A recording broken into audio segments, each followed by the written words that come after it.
오늘 심포지엄을 진행하고 있는 우리들의 목표는 참석하신 여러분들이 국가안보와 우주에 대해 숙고하실 수 있도록 의미 있는 한 편의 드라마를 보여드리는 것입니다. 그래서 대주제를 대전환기 대한민국의 안보와 K 뉴스페이스로 선정했습니다. We will begin session 1 as soon as the seating is arranged. Our goal for today's symposium is to facilitate thought-provoking discussions on national security and space. To achieve this, we've chosen the overarching topic, Grand Transformation, Korean Security, and K-New Space. 그럼 세션 1을 동영상을 하나 진행을 하면서 시작하겠습니다. Before we start session 1, we'll watch a short video.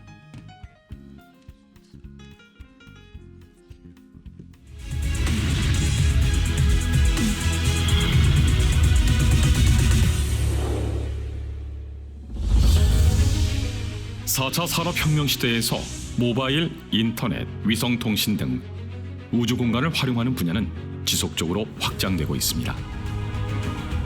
또한 세계적으로 민간주도 우주경쟁 시대로 들어서면서 위성과 우주 잔해물의 수가 급증함에 따라 우주 물체 간 충돌 위험 역시 높아지고 있습니다. 세계는 우주 공간에서의 평화적 공존을 표방하지만 선진국을 중심으로 우주 군비 경쟁이 심화되고 있는 추세입니다. 대한민국 영공을 수호하는 공군은 앞선 시각으로 우주 영역의 중요성을 인식하고 우주 위험과 위협에 선제적으로 대응하기 위해 체계적으로 준비해왔습니다.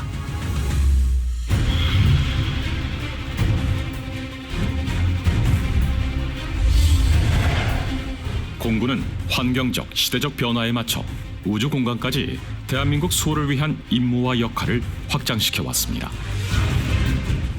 1998년 우주전담 정책부서 신설을 시작으로 2002년 우주작전 교리를 제정하고 2004년에는 우주 전문 인력 양성을 위한 우주 실무연수 과정을 운영하고 있습니다. 또한 2012년부터는 한미 우주통합팀을 통해 연합 우주작전 수행에 대한 실전적 연습과 훈련을 진행하고 있습니다. 2013년에는 공군 우주력의 미래 청사진을 제시하는 공군 우주력 발전 기본 계획서를 발간하였으며 2015년 한미 국방부 간 우주 상황 인식 MOU 체결에 따라 우주 정보 상황실을 개관하였습니다. 2017년부터는 미 우주사령부 주관 국제 우주 상황 인식 연합 연습에 참가하고 있으며 2018년 우주 기상팀을 신설하여 안정적인 우주 작전을 수행할 수 있는 기반을 조성하였습니다. 2019년에는 우주작전대를 창설하였으며 2021년에는 대한민국 공군과 미 우주군 간 우주정책 협의체에 관한 약정서를 개정하여 한미 우주협력을 공고히 하는 토대를 조성하였습니다. 국가 우주안보 역량을 견인하기 위한 민군 공동의 공군 우주력 발전 위원회를 출범시키고 국방 및 공군 우주력의 도약적 발전을 위해 공군본부 우주센터를 신설하였습니다. 또한 우리 군 최초 우주 영역 인식 전력인 전자광학 위성 감시 체계를 전력화하여 본격적인 우주 작전을 수행하고 있습니다. 2022년에는 영국 및 호주 공군과 우주 정책 협력을 위한 약정서를 체결함으로써 우주 협력국을 확대하고 우주 안보 분야에서의 국제적 위상을 강화하였습니다.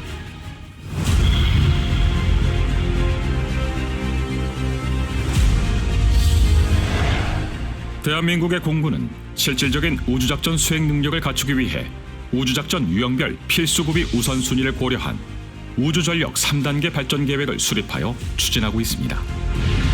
1단계는 우주영역 인식 및 우주기반 감시정찰 수행여건 조성을 목표로 국제협력 기반의 우주영역 인식 및 연합 대응 역량을 강화하기 위한 전략을 추진하여 우주 감시 체계를 점진적으로 확대할 것입니다.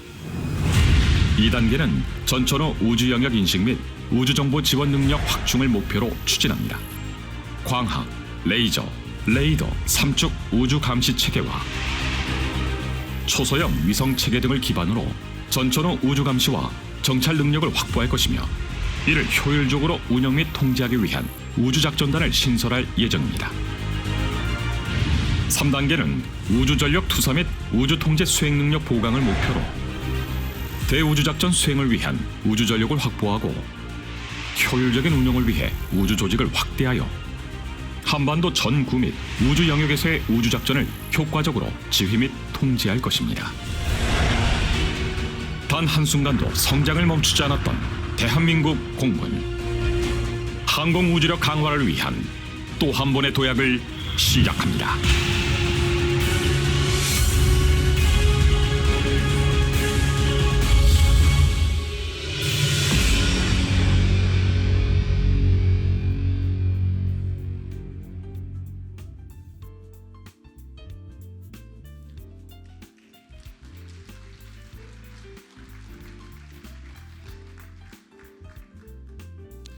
여러분 주위를 한번 둘러보십시오.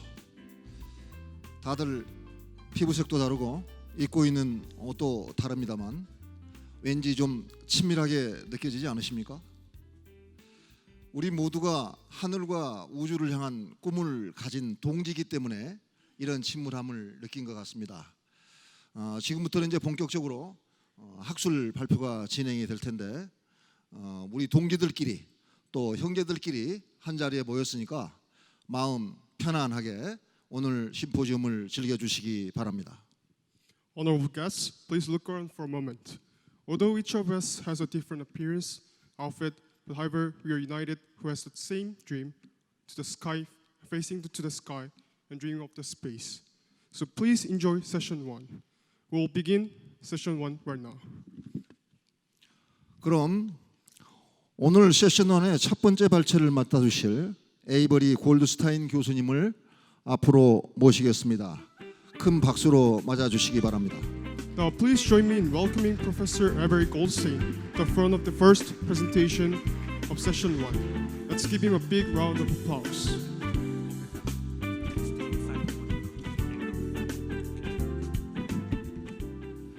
에이버리 교수님은 캘리포니아 대학교에서 정치학 박사 학위를 취득하셨고 펜실베니아 대학교 현대 중국연구센터 소장을 역임하셨습니다. 오늘 발표할 내용은 새로운 미중 경쟁의 시대와 동아시아 안보에 대한 함의입니다.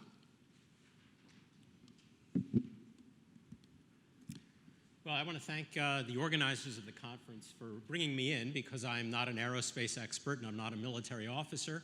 I'm not an engineer. I'm a political scientist who studies international relations and in particular who focuses on international security in East Asia. And so what I want to do today, since you are the experts on these other topics that the conference really focuses on, is provide a broad context for thinking about some of the security challenges in the region and the new security order that's emerging in recent years. Because I think it's pretty clear that the new security order in the 21st century in East Asia, the Asia-Pacific or the Indo-Pacific, really reflects what has become a new era in U.S.-China relations, in fact, a new era of U.S.-China rivalry. The U.S.-China relationship is, these days, often termed the worst it's been since 1972. And I'm going to touch on that relationship a bit today. I'm going to describe the changes that have taken place. I'm going to try to identify what I see as the reasons why the relationship has soured and become more of a rivalry, and perhaps one in which the two parties view each other as adversaries.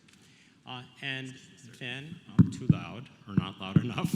And then I will turn to a discussion of some of the implications for East Asia, thanks, and for security that you'll be talking about later in your conference. So, very broadly, for those of you who find an academic boring and will plan to fall asleep during my remarks, this is the general transformation of U.S.-China relations. The relationship's gone from that through about 2009 to this instead over the past decade plus, or perhaps more accurately, it looks like this. U.S.-China relations are definitely quite tense these days.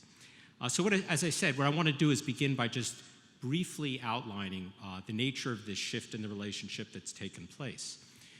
Because the U.S. and China were partners of sorts during the last decades of the Cold War, and that was because they both shared the same threat perception about the Soviet Union, but the Soviet Union collapses, the Cold War ends, and the U.S.-China relationship is transformed at that time, beginning in about 1992 and lasting really through the first decade of the 21st century into a relationship where both parties were deeply committed to building a relationship in which they enhanced cooperation, especially their economic relationships deepened, in which they tried to isolate remaining areas of disagreement and conflict between the two countries, in particular disagreements about human rights and disagreements about unresolved sovereignty disputes in East Asia, including, of course, the Taiwan issue, but also elsewhere in the East China Sea, South China Sea, and on the Korean Peninsula.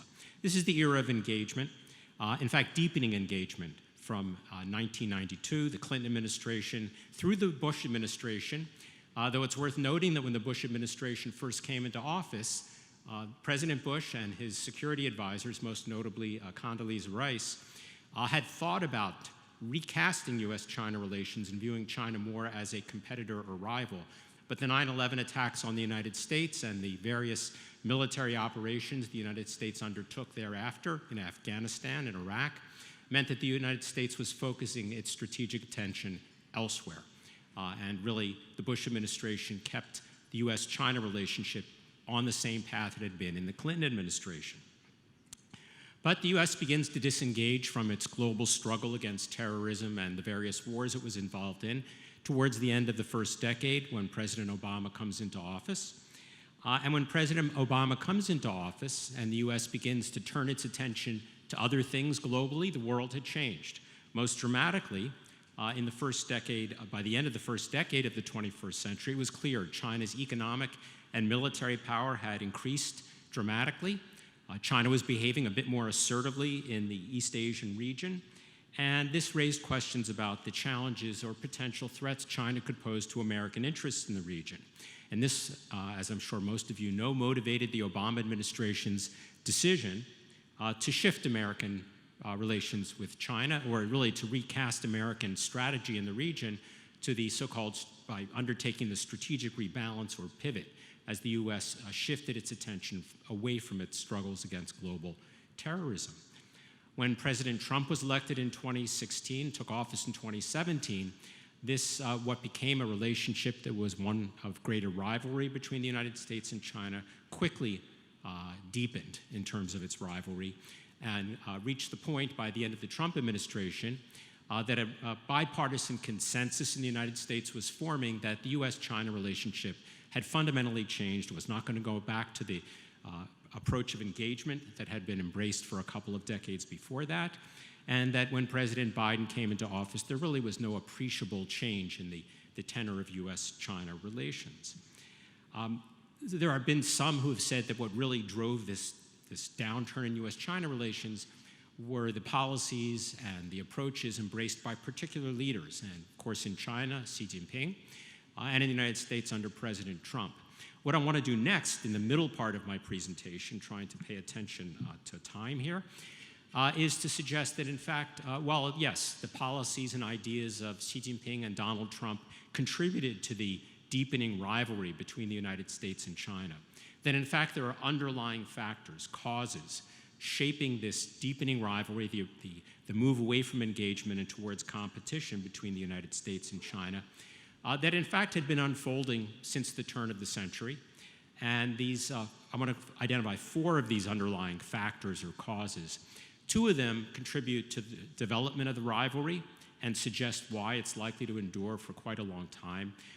The other 2 that I'm going to talk about, in fact, explain why this rivalry may in fact be quite dangerous and pose real security challenges in East Asia that all countries in the region are going to have to cope with. So let me turn to these causes, the 4 underlying factors here I want to talk about, and I'll try to avoid academic jargon to the extent that I can. But the first and really the broadest, most underlying cause of this developing rivalry between the 2 countries that is reshaping the security order in Asia is what international relations scholars call the anarchic condition of international politics, not meaning chaos in international affairs, but meaning there's no government, even though there's the United Nations, there's no real government standing above the nation states that can resolve disputes among them and enforce any decisions, or at least enforce them reliably. And that means that when states perceive potential security threats to their national interests, it's incumbent on individual states to figure out how they themselves are going to provide for their security. Under those kinds of circumstances, and especially in this anarchic context, once the United States and China, early in the 21st century, began to shift from a period where they simply viewed the exchanges they were having as a way in which they both could gain benefits, especially economic benefits, and instead began to view each other as potential rivals and perhaps even as potential threats to each other's security. There was a worry, the old saying that China, in particular China used to emphasize, was that the relationship led to win-win outcomes for the United States and China.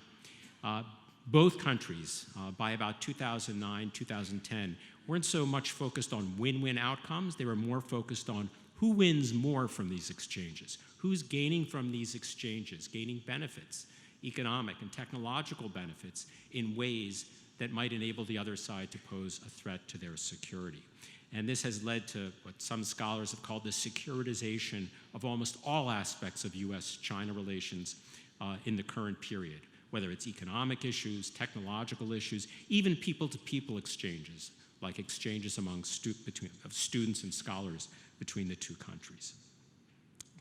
Let me turn to the second major feature of international affairs that has been driving this US-China rivalry, and it says they're bipolar, it says polarity. Well, the story here is that by about 2010, China's growing wealth and power was transforming the global order that had been what scholars called a unipolar world with one superpower, the United States, following the collapse of the Soviet Union. I was transforming that order and giving rise to what looked increasingly like a new bipolar world. Now, that doesn't mean that China had acquired the economic capabilities or the military capabilities equal to the United States, but it became clear beginning in about 2010 and ever clearer over that decade until about 2020, that the United States and China were set apart from all the other great powers on the international stage and the major powers in international affairs by their capabilities. There was a gap between number one and number two and then everybody else. And I believe the PowerPoint, yes, has some charts. This is just looking at the GDPs of various leading economic powers on the world stage. And the United States, of course, is blue, and China is red. And you can see that there really are, there's a huge gap between the capabilities of these two and everybody else, including in terms of military capabilities. Now here the Chinese share of military power, and in fact, military spending is not necessarily a good gauge of military power. But you can see once again that the US and China set apart from all the others. So what? You might say, who cares if the US and China are two superpowers now populating the international system as opposed to just one superpower or maybe several great powers on the world stage? Well, scholars who study these issues learned from the experience of the previous bipolar era, where the two superpowers were the United States and the Soviet Union, and they understood that in a world of two great powers dominating international affairs, there is a clear incentive for each side to focus a lot of their attention on how they're doing relative to one another. That becomes the overarching consideration on their approach to international affairs. And it permeates interactions not only in the immediate region of the primary region of their competition, East Asia, but really begins to spread around the globe. And so concerns in the US and China of this sort, how they're doing relative to one another, are driving competitive military modernization programs, both conventional and nuclear in both countries. These kinds of concerns are driving competitive economic activity, especially international trade and investment, as China has rolled out its Belt and Road Initiative among other international economic activities, while the United States and some countries that are part of the US economic orbit in the G7, et cetera, have tried to develop alternative institutions of trade and investment to rival China's Belt and Road Initiative, China's activity in Africa, in Latin America, and Southeast Asia. These concerns have even been driving competitive diplomatic activity. Whether you look at the Arctic Council or you look at the competition in the South Pacific over issues such as the decisions made in the Solomon Islands or recognition decisions made by Latin American countries with respect to the People's Republic or the Republic of China or Taiwan. So this is having the effect of driving an extremely focused rivalry between the United States and China that, in fact, is affecting how they look at issues that have seemingly nothing to do with the United States and China. And so a lot of the interpretation in the United States about the Russian war against Ukraine focused on implications for the US-China rivalry in the future. And even the current crisis, I guess it's going to be a war if it hasn't already begun, over the Hamas attack on Israel and the Israeli response is couched in the United States largely in terms of, does this have implications for the U.S. role in the region and China's growing role in a region far from China? So those are the first two broad underlying influences driving this rivalry. And I said the next two sets of influences I want to talk about really draw attention to the dangers in this rivalry. And the first one, and this is one that you all know a lot more about than I do, and it's one that you're going to focus a lot of attention on during this conference, has to do with the role of technology, advanced technology, and its military applications. Because what we are living in is an era where the full use of the range of technologies that are relevant to security concerns that began to draw serious attention in the late 20th century. We used to talk about this under the heading of the revolution in military affairs. Advanced electronics, space capabilities, cyber capabilities. These have come online in a way that are dramatically transforming thinking about the use of military force and raise certain concerns about dangers these technologies, in fact, could introduce into U.S.-China relations and security in the region.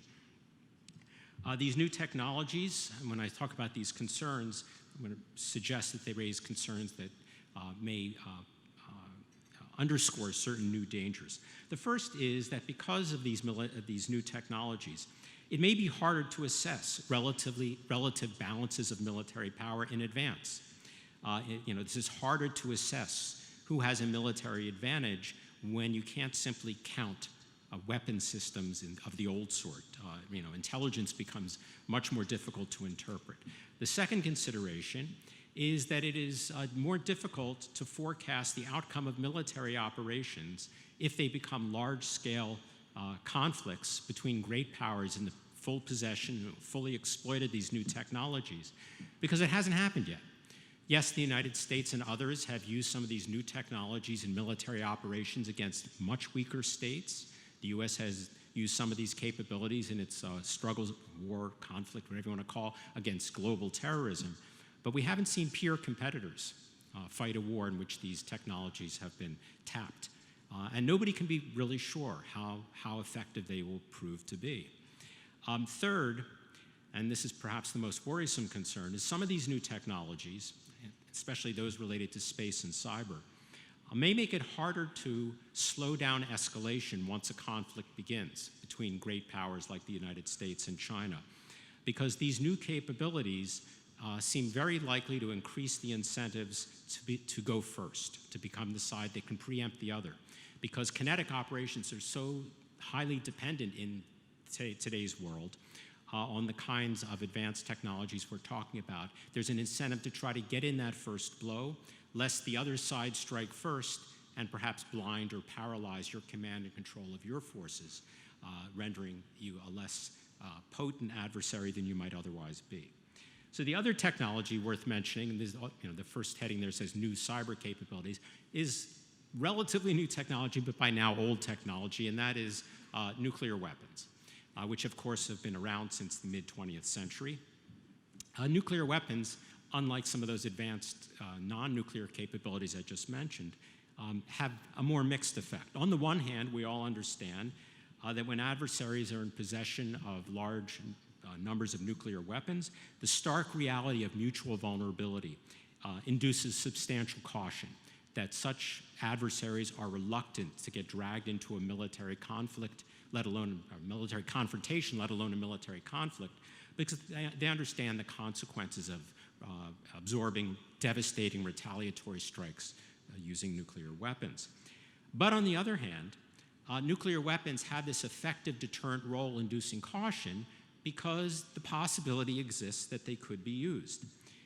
Mutual vulnerability does lead leaders to be more cautious, and probably will lead nuclear adversaries like the United States and China, as well as other nuclear dyads like India and Pakistan and elsewhere, makes it unlikely that leaders would decide to launch a nuclear war, but states have their national interests, and if they perceive a threat to one of their vital national interests, even if the adversary has nuclear weapons, they may not decide to use their nuclear weapons, but might decide to rely on threats of using nuclear weapons as a way to gain leverage over the other side. And they do this by exploiting the fear of a disastrous nuclear exchange, by making it seem as though it might be getting closer. They can do this by mobilizing their forces, by raising alert levels, things like that everybody knows about.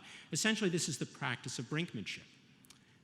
And brinkmanship entails exploiting uncertainty about whether events can be kept under control. Combine that with the considerations that I mentioned with regard to advanced non-nuclear capabilities that might be pushing states to consider preemption as something they have to take seriously in the contemporary era. And this is a recipe for brinkmanship, nuclear brinkmanship, being even more dangerous in the 21st century than it was in the 20th century. The final of these four factors I wanted to mention is domestic politics. And I want to be really brief here because I can see my clock counting down and I don't know if they're going to actually cut me off. Domestic politics meaning that in the United States and China, really since about 2017, political leaders in both countries have been rallying public and elite opinion by pointing to the other side in the US, China, and in China, the United States, as an existential threat. It's no longer just a rivalry. The potential threat the other side poses is to the way of life that each of these two superpowers believes that they treasure and want to preserve. And I won't say more than that for time reasons, but I think it's pretty clear that this has elevated the stakes of US-China rivalry, elevated those stakes to the point that the two countries believe that they are engaging in a monumental struggle. And under those circumstances, which political leaders and elites in either China or the United States will dare to argue for moderation, will dare to argue for figuring out a path to peaceful coexistence, let alone compromise during a confrontation if the two countries find themselves in a serious confrontation. So the last section of my talk, even though apparently my time has run out, I'm going to quickly go through this, are some of the implications of this new era of deepening US-China rivalry for security in East Asia. And the first of these is the obvious one. There's a renewed danger of military conflict, and countries in the region understand that this means they have to think a lot more seriously about the prospect that a US-China crisis, confrontation, maybe even war, would in all likelihood draw them into the conflict. So it's not likely to be just a military clash between the United States and China, that others would be drawn in because the East Asian theater is the main theater of competition and rivalry between the United States and China. And I've got to get through these slides, so I will just put it up there. I think everybody understands where these main points, the flash points of confrontation are. The second implication here is that sensing that military conflict is a more likely prospect than it's ever been because of the deepening rivalry between the United States and China, states have to respond. They have to figure out, what are we going to do to prepare for this possibility? And there are two broad approaches, as most scholars of international affairs like to say. The states can either decide to build up their arms or they can decide to ally with others. And alliances, partnerships, forging them, strengthening, are a sensible response when states believe they share common threat perceptions. They can be economically advantageous. You can save some money by cooperating and joining together with others rather than relying only on yourself. They can have strategic military advantages that they make you a more potent adversary to deal with the threats that the two allies perceive.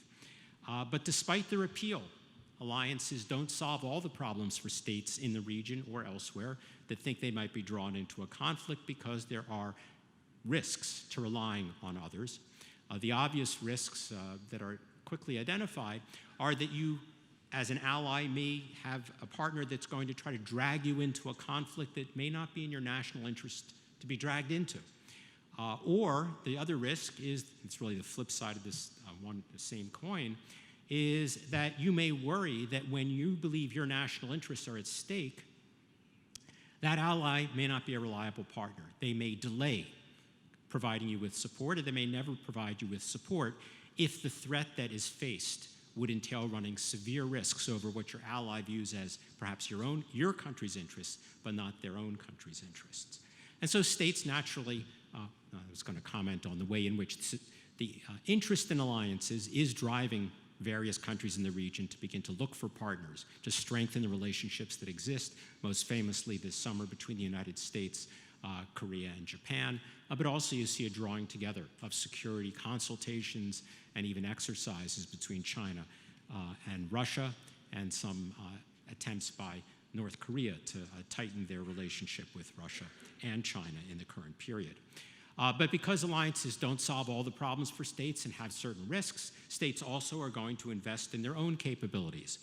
They need to do this to hedge against the possibility that alliances don't satisfy all their security needs. And this is something that we can also see in the region in terms of the military modernization programs that are being undertaken by almost every state in East Asia. In terms of these first 2 points about sensing an increased risk of conflict and therefore having to pay attention to these military security issues and perhaps expend more resources than in the past, I have to pause to say that I'm in the Republic of Korea. And of all the East Asian states, the Republic of Korea may be the one for whom this is not such a new thing. Korea, for the entirety of the Cold War and after, has been in a very difficult security environment. And so the change for Korea is less than the change for some other countries. But for countries like the Philippines and Japan and others in East Asia, this increased sense of danger is leading them to have to figure out how best to respond. And in terms of self-help, I just throw this out there, that for countries that believe they face a much more powerful adversary and want to be able to hedge their bets against the alliance not satisfying their security needs, I think this in large measure explains the renewed attention and interest in the possibility, at least in some countries, of having to think about having one's own nuclear weapons capability as the ultimate hedge against alliance failure. I think the war in Ukraine is only going to drive that logic further than it's already been driven. But last, I'll wrap up. I won't talk about their nuclear weapons policies. I'll wrap up by talking about the third implication I see here, which is that this new security environment and the dangers it poses really poses a set of challenging policy questions for leaders of all states in the region. And I'll try to go through these fairly quickly. The first one is how best to manage one's alliances. If one is going to depend on alliances because they're useful and may be necessary, one has to think about how to reduce the danger that an alliance may not serve the purposes one hopes for, or may prove to be less effective than one had expected. This is especially challenging for policymakers when you have to think about the domestic politics within the country of one's allies or partners. And this is especially true when those allies and partners are electoral democracies. Nobody knows who the next leader in the United States will be in 2025. Nobody knows who the next leader in the Republic of Korea will be after the next election. And so one has to think about how will domestic politics affect the dependability of the alliance. One has to work on practical questions of coordination with the alliance to ensure that it can maximize the effectiveness of joint efforts. Who gets to decide if the alliance is going to use military force, when and how? In other words, operational considerations and, in fact, operational control of alliance military forces. These are tough questions that policymakers have to think more seriously about now that the security environment in the region has become more challenging. The second set of questions that leaders have to think about is, well, since we can't depend completely on an alliance, it may not serve our purposes, it may come up short, the alliance, what do we do about investing in our own military capabilities? How best to modernize our military? How to strike the balance across the different kinds of investments to make in military forces, both kinetic forces and some of the newer space, cyber, and electronic forces that you folks will be talking about.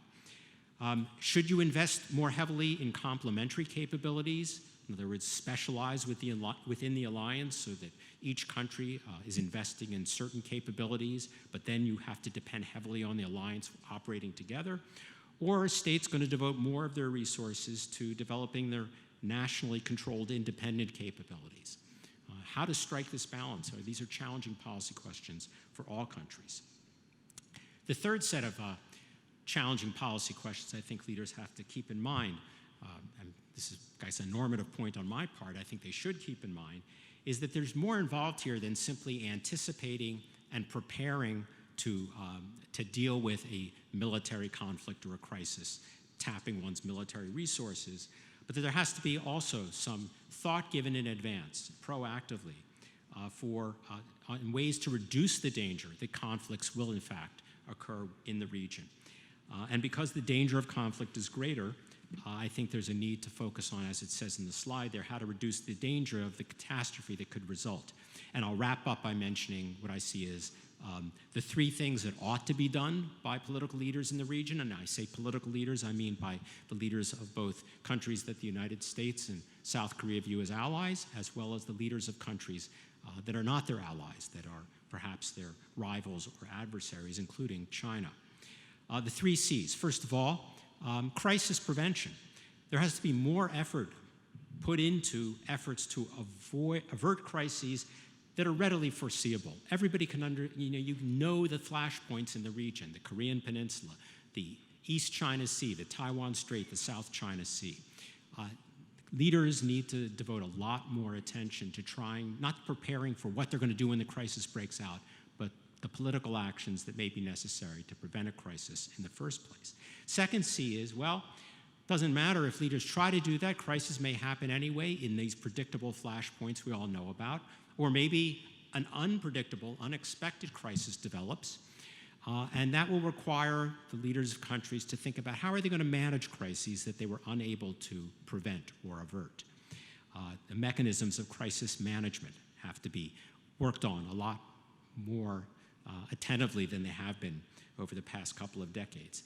And the third C is the one that nobody really wants to think about, but I think a lot more attention needs to be paid to this by the leaders of countries, both political and military, and that is conflict termination.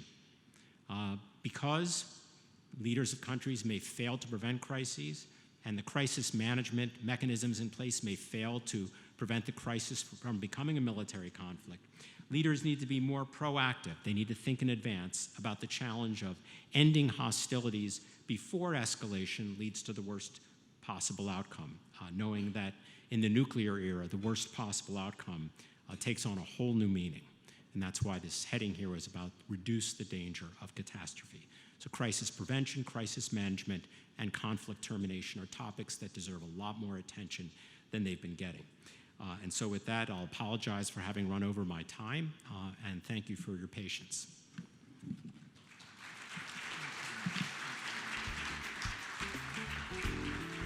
교수님 수고하셨습니다.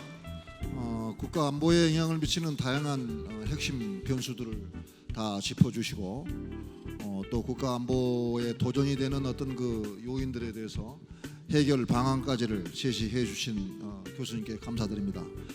저는 개인적으로 동맹이 매우 매혹적이고 정말 그런 좋은 해결 방안이긴 하지만 이게 궁극적이고 이상적인 해결 방안이 아니라는 말씀이 가슴에 와닿습니다.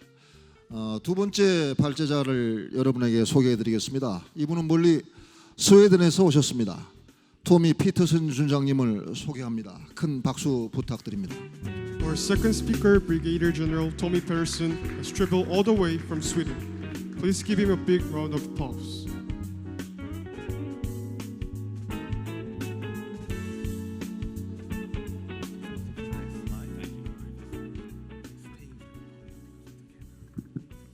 General, you have only 15 minutes. I'll do my best. Excellencies, Air Chiefs, fellow generals, fellow friends of air power, ladies and gentlemen, Anjong Haseo. I'm Tommy Peterson, as stated. I am the Deputy Air Chief of Sweden. Thank you very much for the invitation. My Air Chief sends his best. Now we're going to a little bit different topic. I'm asked to talk about Sweden. And very far from here, but maybe we can find some similarities compared to the new era and implications that we just listened to.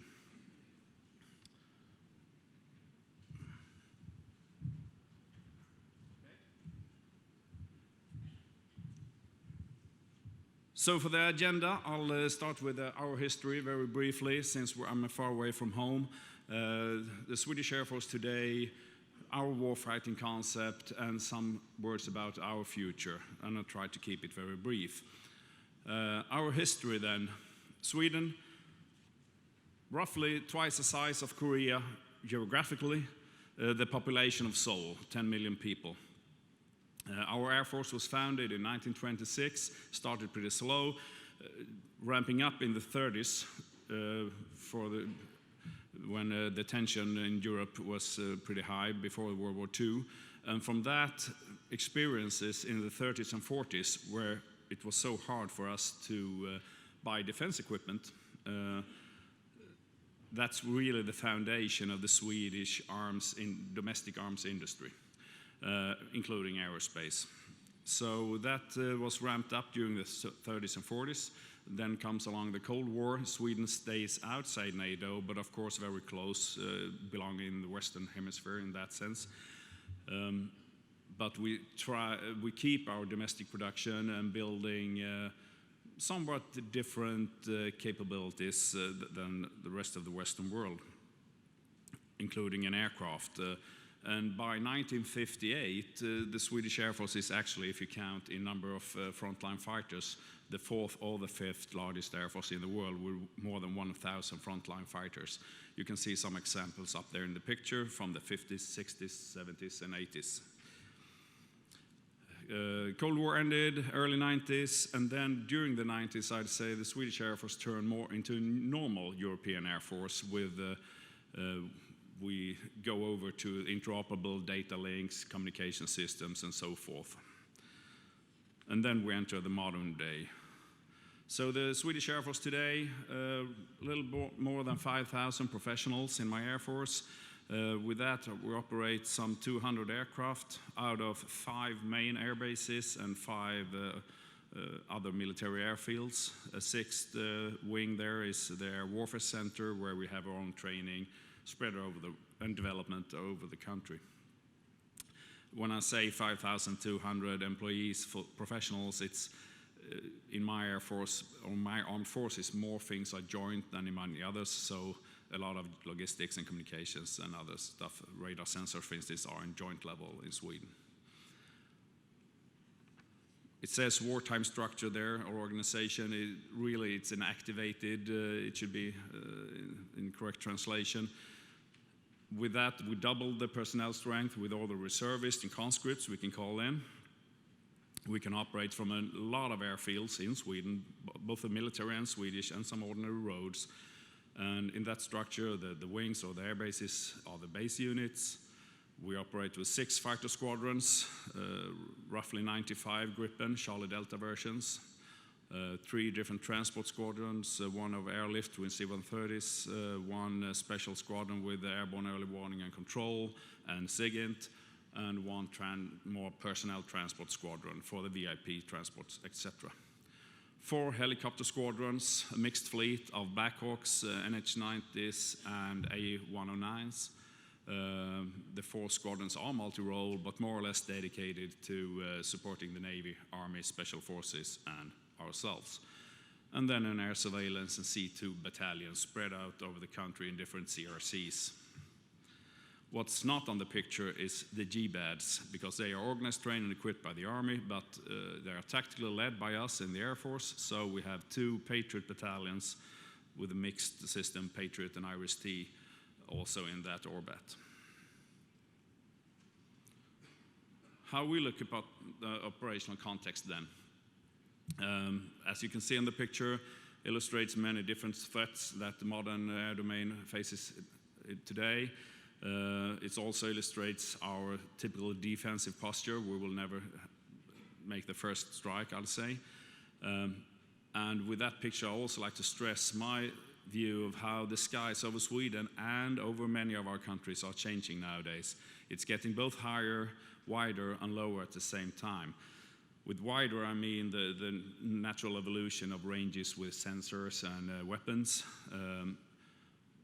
With the height, I mean space. Sweden is going much more interested also from a military point in space. Get back to that later. And with the skies getting lower, I mean the drones, the UAVs, the smaller things flying on treetop level. That demands a different kind of air defense than we are used to. So, for Sweden then, if you want to win in air combat, I'd say you want to be, you like to be superior in both numbers, technology, and tactics. Our whole force structure is designed to the Soviet, later Russian threat in our neighborhood, and thus we have always counted on we can never be superior in numbers, so quantity is out for us. Thus we have to be focusing on technology, always be at least at par with the dimensioning neighbor in our neighborhood, and tactics. So when with tactics, I mean a strong, balanced air force with a system of systems approach, and where we put a lot of emphasis on air-to-air tactics, of course, tactics in the air, like everybody else, I'd say. Perhaps historically we have put some more effort into the defensive counter-air and to anti-shipping, if you look at our geography in our part of the world. But otherwise, very normal like everybody else does. What makes us a little bit different, I'd say, is the tactical superiority on the ground ambition, where we have, since like 1960, have an approach of dispersion and agility and deception on the ground to make us a hard target. We have always considered us living in the A2AD bubble. Some more examples of that, you can call it logistics under attack or agile combat employment, but this goes like 60 years back for us, where we always like to move our assets on one base or between bases all the time, operating with just a fleet of 100 fighters, as I said earlier on, perhaps out of 10 or 20 bases, and moving around every day.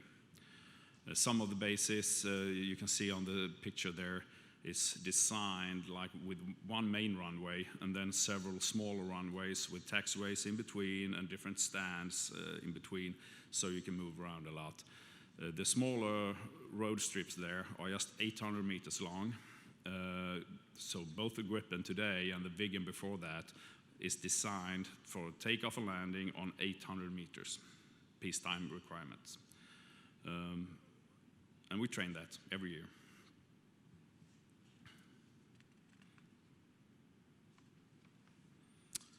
So a beautiful picture of a Gripen landing on a road, but not in Sweden. That picture actually from Finland. They have a somewhat similar concept also with the dispersed operation out of roads. And one necessity I like to stress as well when we come to this, with dispersed ops, mission command becomes even more important because you spread out your forces so much out in the field. So you need a force culture that puts the people in the front. And have to believe in the individual. Like this picture illustrates with the two 19-year-old conscripts with just a couple of months of military training actually rearming a Gripen out there somewhere in the Swedish forest under supervision of one professional officer. So it's a lot of a culture thing, this, and very similar to what I say we're all working on in air safety culture. So up until now, this could have been a brief about the Swedish Air Force for some years back, but what has changed now, since Russia's invasion of Ukraine, Sweden and together with Finland last May last year applied for full NATO membership, We have worked with NATO for many, many years, bilaterally with the NATO nations forever, and with NATO for the last 25 years, but never applied for full membership. That we did. Finland is now a full member. We are, for some political reasons, a little bit delayed, but as a military, we of course plan for this, so we have done that.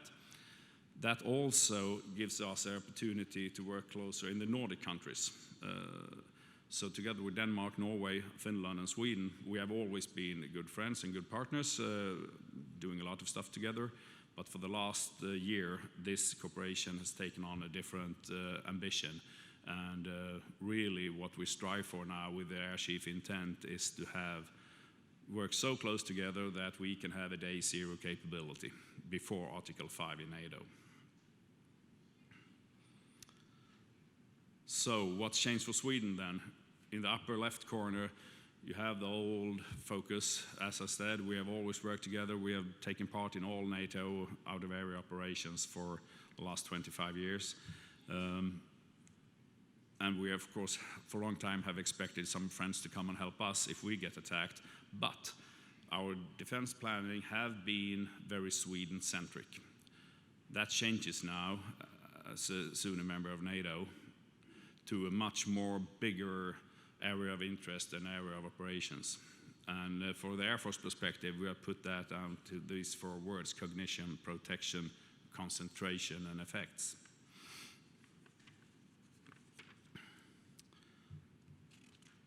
If I develop that a little bit, so with the cognition, the early warning, the situational awareness to ensure our freedom of action, with protection, a credible and sustainable integrated air missile defense. We have always had a focus on that, but Ukraine have learned a lot to us, and I think for everybody of us, the value of the sustainability and redundancy for a protected war. Concentration, Sweden has a basing area and a transition area because we are no longer the front line.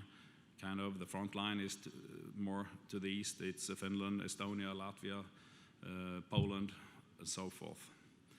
And the effects, the deterring posture, and we get out of a defensive air and offensive capabilities.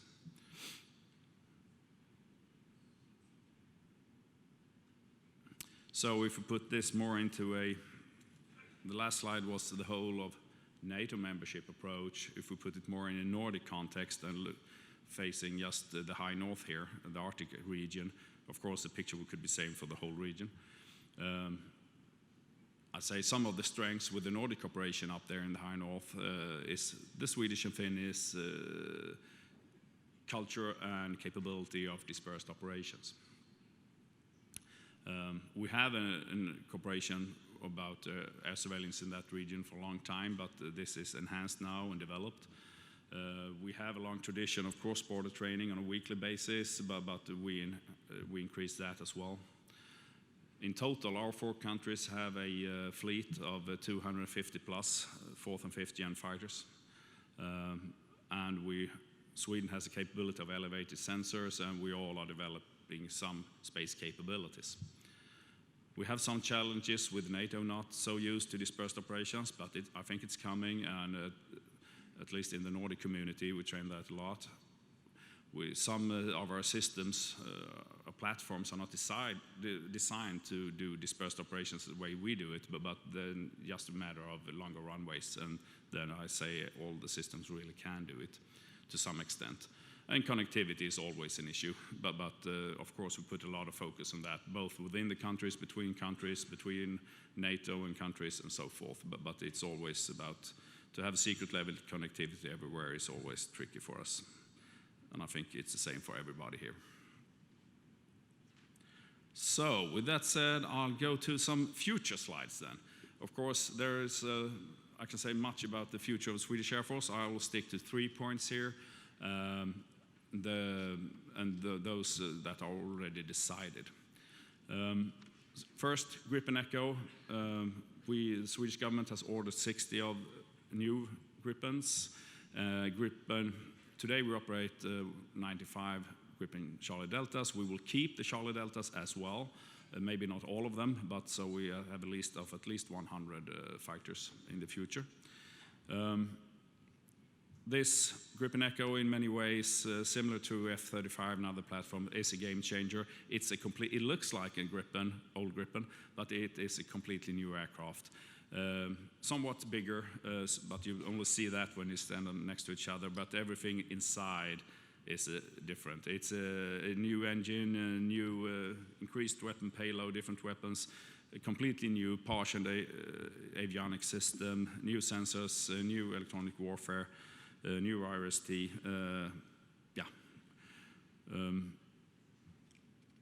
so this is our future, together with our legacy platforms, Charles and Deltas, in the fighter domain. We are also used to operate the area system for many years. Now we have ordered 2 of the what we call S-106 Global Eyes. They will be operational in a couple of years. Our own version. We have put the radar on a new radar, of course, but on a larger carrier. So this is a Global 6000 series aircraft. Give us longer endurance and range, but it's not really that's changing. It's the system as a whole. That's also a game changer, I say. True multi-role ISR capability, completely interoperability. From my perspective, the next generation of airborne early warning and control, capable of dealing with all the emerging threats that we can see, 15 threats of low observability and hypersonics and TBMs, etc. And then finally space, where Sweden as a country has been into space for a very long time. Our industry and academia has a long tradition there, but as an armed forces, we don't. So it's quite new for us. Finally, we got the decision, so we have put the space capabilities in the Air Force, as many other countries have. Right now, we focus on surveillance, so it's space domain, situational awareness. It's the focus right now, but also our own capabilities, together with partners and for ourselves to have some own capabilities for multi-domain, support of multi-domain operations up there. The picture is from S-Range, very high north in Sweden, and that's been around for decades, launching smaller rockets, civilian, but now the government, we put a lot of investments up there as well, so we intend to have a responsive launch capability in Sweden, and the first really the first spaceport in mainland European Union, operational very soon.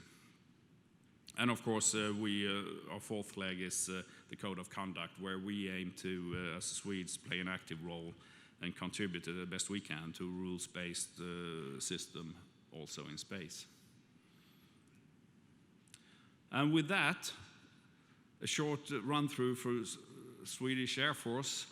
I think I have a discussant with some questions to me. Thank you for your attention.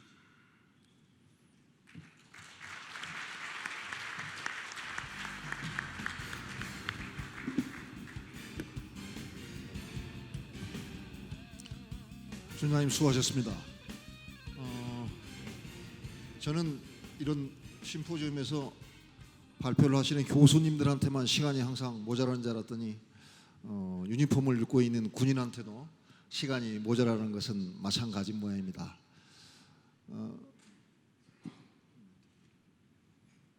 General, you may go back to your seat. Thank you very much for the presentation. Okay, no discussion. 박수 부탁드립니다. Please give a big round of applause. 시간이 좀 지체되네요. 세 번째 발제를 맡아주실 분은 이화여자대학교 박인희 교수님입니다. 교수님은 정치학 박사 학위를 노스 웨스턴 대학에서 취득하셨습니다. 여러 가지 다양한 활동을 하고 계시고요. 오늘 발표해 주실 내용은 국제 질서 변화와 한미 동맹을 주제로 발표해 주시겠습니다. 교수님 시간이 좀 없으니까 가능한 한 짧게 좀 발표를 해주시면 감사하겠습니다. 다음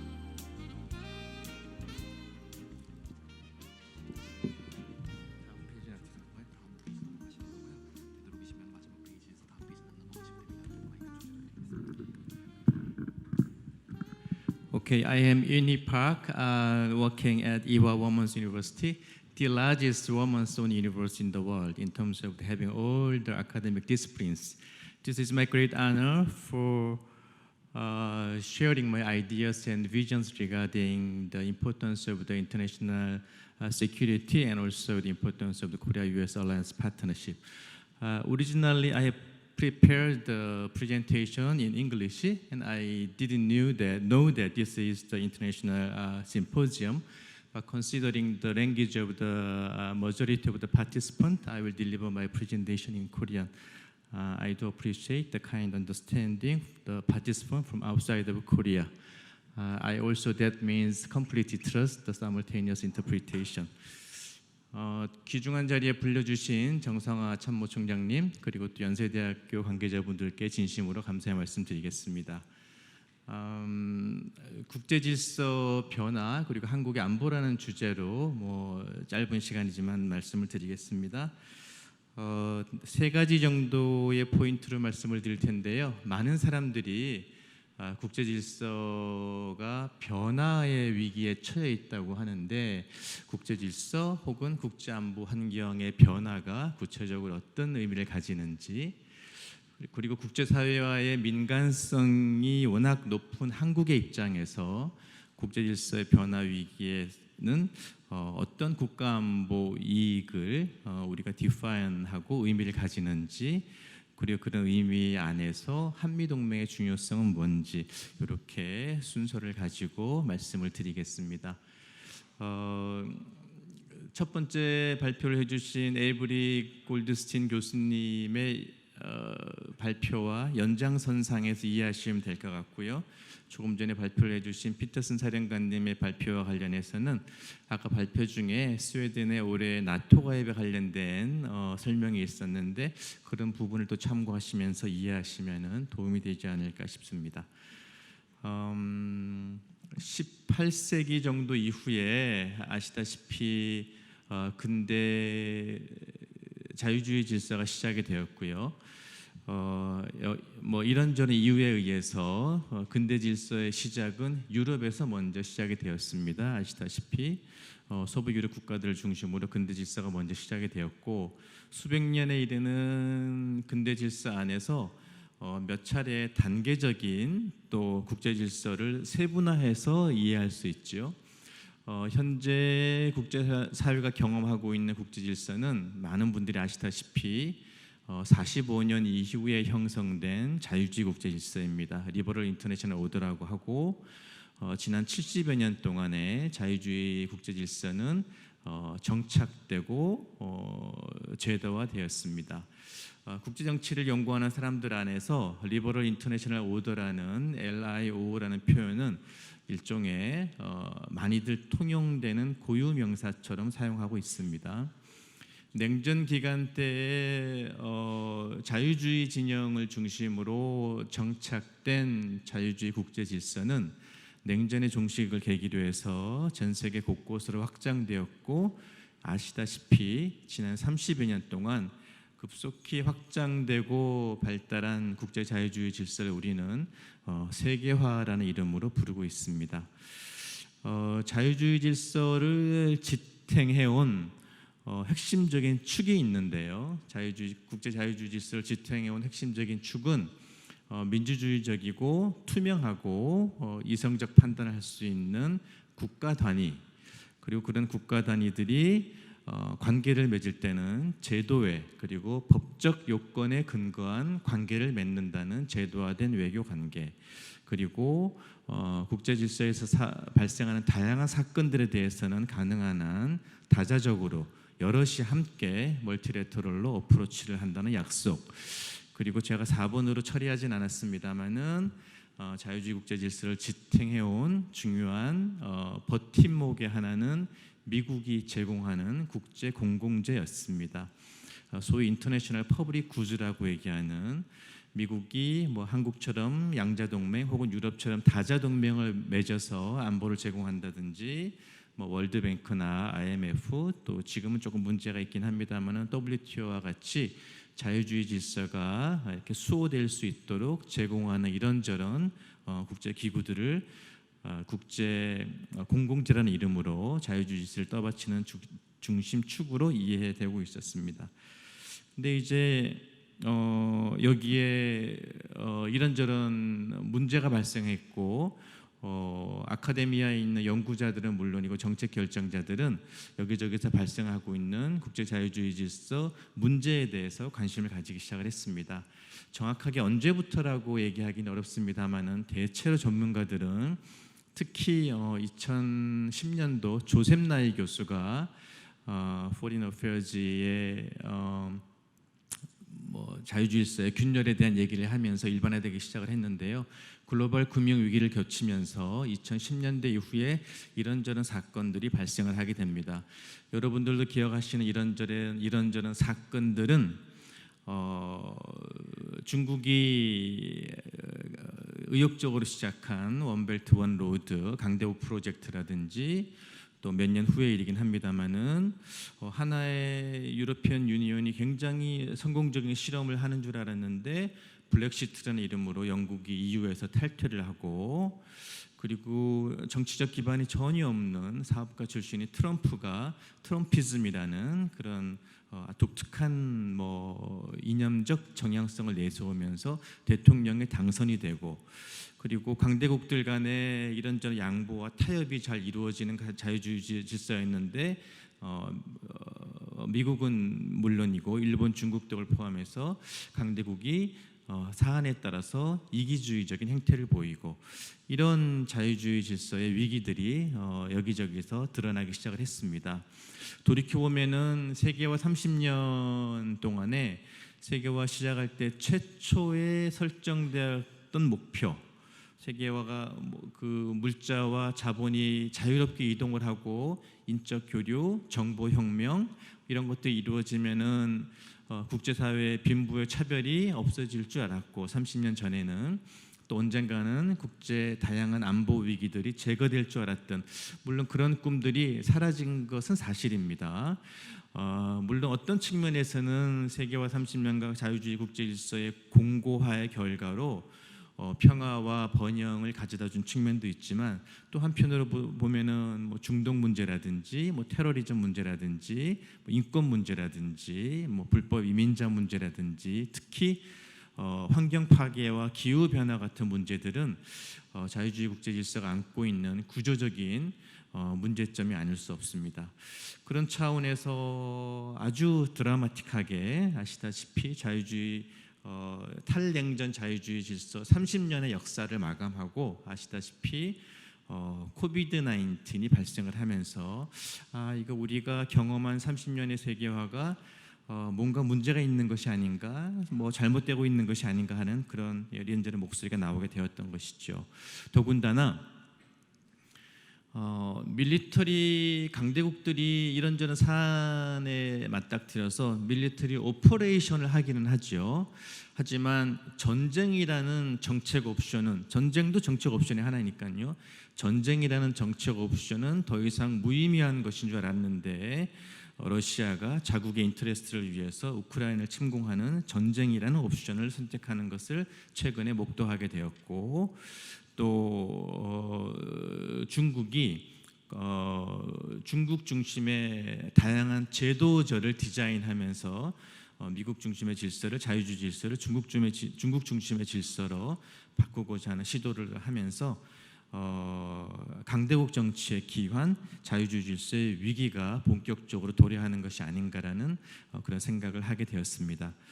근데 이제 많은 사람 대표적인 사례 두 가지만 들면요. 아까 골드스틴 교수님도 상세하게 흥미롭게 말씀해 주셨습니다만은 특히 한국은 국제사회의 노출이 매우 심각한 강한 사회입니다.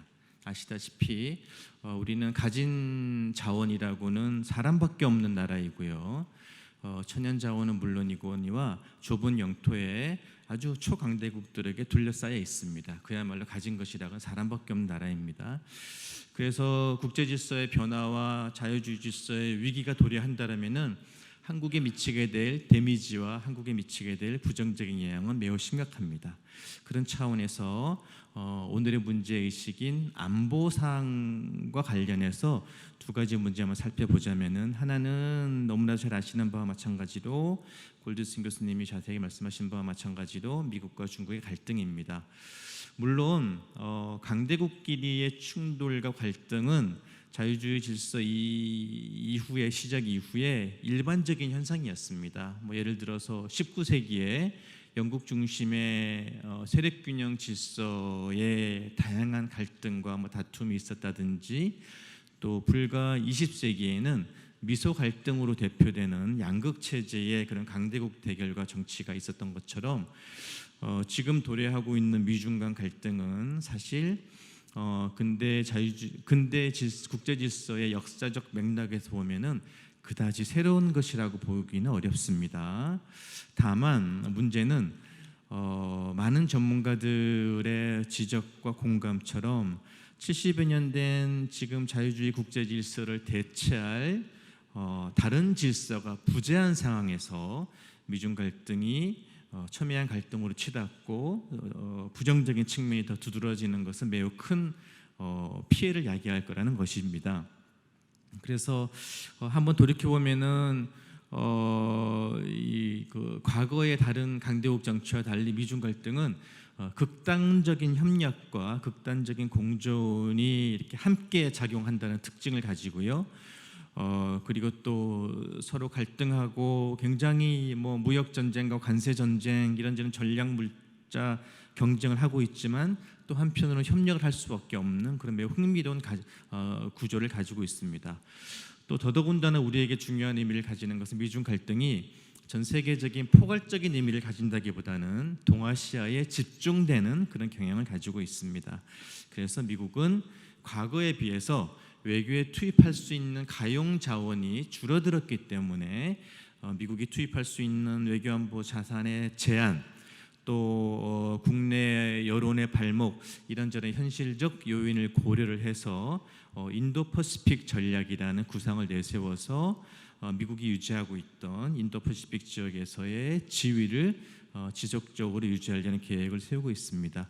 특히 인도퍼시픽 스트래티지의 핵심 작동 원리에는 한국, 일본, 호주 등과 같은 인도퍼시픽 지역에 위치하고 있는 얼라이언스 파트너 국가들의 역할이 매우 중요한 것으로 알려져 있습니다. 미중 갈등을 조금 시기적으로 나눠보면은 한 2000년대 초반, 2010년 정도에 시작된 본격화된 미중 갈등의 첫 번째 단계는 조금 캐주얼하게 말씀드리면은 건건당 싸우는 거였죠. 중국이 어떤 인사를 구속을 해 미국의 카피라이트를 베껴 안 베껴 이렇게 건건당 이벤트 드리븐적인 갈등이었다라면은 중국이 원벨트 원 로드라든지 에이시안 인프라스트럭처 인베스트먼트 뱅크라든지 이런 제도를 까는 거에 중국이 관심을 가지면서 중국과 미국의 경쟁은 한국도 AIIB 처음에 가입을 할 것인가 말 것인가로 굉장히 고민을 하지 않았습니까? 한 8, 9년 전에요. 그런 것처럼 건건당 전개되던 미중 간 갈등은 제도적 경쟁으로 옮겨왔고요. 한 2, 3년 전부터는 제도적 경쟁, AIIB에 들어갈 거야, IMF와 월드뱅크를 고수할 거야, 이렇게 제도적 경쟁으로 한 10여 년 유지되는 미중 간 갈등은 현 시점에서는 소위 전략 물자와 커뮤니케이션 이 인프라스트럭처를 중심으로 전개되는 표준 경쟁, 스탠다드 경쟁으로 지금 미중 경쟁은 옮겨가고 있는 그런 상황입니다. 한국의 전략적 선택이 더 중요해지고 있는 그런 상황입니다. 우크라이나 전쟁과 관련돼서는 글쎄요, 이거는 여러 가지 해석이 가능합니다만은 마크롱 대통령이 스스로 설명했던 것처럼 러시아의 위험한 발상, 러시아의 위험한 행동 가능성에 대해서는 항상 알고 있었기 때문에 독일과 프랑스는 러시아를 상대로 오랫동안 피스 인게이지먼트를 했죠. 점점점 다양한 해석이 가능하겠습니다만은 러시아의 천연 자원과 가스에 의지하고 그걸 돈으로 사고 이런 여러 가지 피스 인게이지먼트를 했지만 러시아의 공격적 의지, 비이성적 인권 파괴적인 침략을 저해하지는 못했습니다. 어쨌든 이 우크라이나 더군다나 최근에 와서는 12개 국가로 시작했던 네이토가 아까 그 피터스 사령관의 설명처럼 32개 국가로 나토의 멤버십이 확장이 되고 유럽의 안보 지형이 굉장히 다이나믹하게 변화하고 있는 그런 상황입니다. 그래서 한국적 관점에서의 가장 중요한 시사점은 한미일 협력과 북중러 협력이 대립구도를 이루나 뭐 저는 그렇게 생각하지는 않습니다만은 언론의 표현을 빌리면은 한반도를 둘러싼 식냉전이 도래하는 것이 아닌가 뭐 이런 고민이 우리에게 있는 것이죠. 그래서 일정 부분 뭐 레토릭적인 차원도 있고요. 실체가 있다기보다는 일정 부분 레토릭적인 차원도 있고 일정 부분 또 그런 현상이 나타난다면은 뭐 적극적으로 대처를 해야죠. 그런 차원에서 과거 60년대 70년대 김일성이 소련과 중국을 상대로 벌였던 시소 외교를 한번 참고하는 것이 분석해 보는 것이 의미 있는 교훈이 될 거라고 생각을 합니다. 아까 말씀드렸던 것처럼 한국은 대외 의존성이 매우 강하고 우리가 지금 전 세계에서 GDP 기준으로 한 10등에서 12등 정도를 왔다 갔다 하고 있지요. 전 세계 GDP에서 한국이 커버하는 GDP가 한 2%를 조금 넘습니다. 2.3%, 2% 정도가 한국이 전 세계 GDP를 커버하고 있는데 매우 놀랍게도 우리보다 상위에 있는 어떤 나라들도 자국의 GDP 중에서 한국처럼 우리는 한 80% 정도를 무역과 교역에 의지하고 있는데 한국처럼 자국의 GDP가 다른 나라와의 의존에서 발생하는 그런 경우는 거의 없습니다. 그래서 대외 의존성이 매우 강한 나라이고요. 그리고 안보를 하시는 선생님들이시니까 잘 아시겠지만 자유주의 국제 질서가 시작할 무렵 2차 세계대전 이후에 관점에 따라서 다른 설명 가능하겠지만 국제정치적 요인에 의해서 분단이 되었던 나라들 5개 나라를 보통 꼽지요. 독일, 베트남, 예멘, 한국, 중국.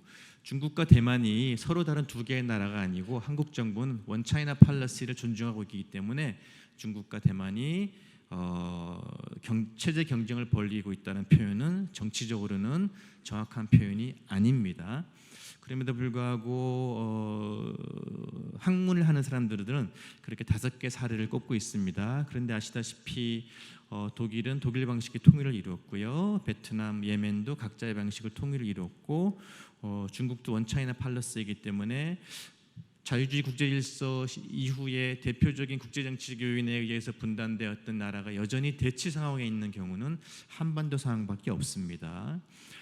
더더군다나 이 여러 가지 요인에 의해서 대외 의존성이 높은 나라인데 안보 상황이 더더욱 이러하니 대외 의존성은 더욱 민감할 수밖에 없고 국제 안보와 국제 질서가 변화하는 그 변화에 굉장히 민감하게 반응할 수밖에 없는 그런 한국의 운명에 있습니다. 그런 차원에서 보면은 국가 안보를 책임지고 계시는 이 자리에 계신 분들 또 우리 공군 우주 항공의 중요성이 더욱 높아지는 현실에서 책임감이 더욱 커지는 그런 상황이 아닐 수 없습니다. 그럼에도 불구하고 세계화 30년 동안에 아까 제가 모두에 말씀을 드릴 때 자유주의 국제 질서가 여러 가지 이제 문제점을 드러내기 시작했다는 말씀을 드렸습니다만은 그럼에도 불구하고 다시 한번 말씀드리지만 자유주의 국제 질서를 대체할 다른 질서가 등장하기까지는 앞으로 상당히 많은 시간이 있을 것이라는 게 전문가들의 합의이고요. 조금 캐주얼하게 말씀을 드리면은 어디 광화문이나 시청에 좀 이렇게 지켜보면은 대한민국이 내일 어떻게 될 것 같습니다. 하지만 그럼에도 불구하고 세계화 30년 동안의 시간 동안에 역사 동안에 한국처럼 우리나라처럼 대한민국처럼 세계화의 장점을 적극적으로 확보하고 쟁취한 사례는 드뭅니다. 세계화 30년 시간 동안에 GDP 12국가가 됐고요. 또 그 시간 동안에 K컬처를 포함해서 전 세계 문화 표준의 그런 뭐 대상이 되고 있는 그런 상황입니다. 이게 왜 이러죠? 네. 그래서 이제 그 두 개의 나라 그 근대 국가는 잠깐만요. 이게 지금 뭐가 문제가 있는 것 같은데. 네.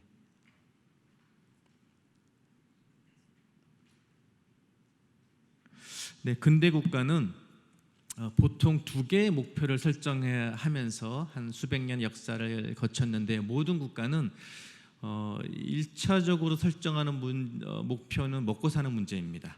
잘 먹고 잘 사는 문제를 해결이 돼야죠. 18세기, 19세기 유럽 국가들도 마찬가지였고요. 우리도 마찬가지 있습니다. 한국 전쟁 위기 이후에 한미 동맹으로 북한 문제를 일시적으로 해결한 한국이 설정한 최초의 문제는 근대화였고 성장의 문제였습니다. 근대화였고 성장의 문제를 박정희 모델로 해결을 한 것이죠. 먹고 사는 문제를 해결한 대한민국의 다음 두 번째로 설정한 타겟은 정치 발전이고 문지화였습니다. 이거는 다른 서구 국가도 마찬가지고요. 뭐 직접적인 비교는 어렵습니다만은 아시아의 근대화 문제를 해결한 거의 또 다른 유일한 사례인 일본도 마찬가지였습니다. 그래서 우리는 또 80년대, 90년대 우리식으로 민주화를 해결을 했죠. 먹고 사는 문제와 정치 발전을 해결한 대부분의 모든 근대 질서의 국가들이 설정한 다음 문제는 국제사회에서 존경받는 나라, 외교 잘하는 나라입니다. 우리도 마찬가지입니다.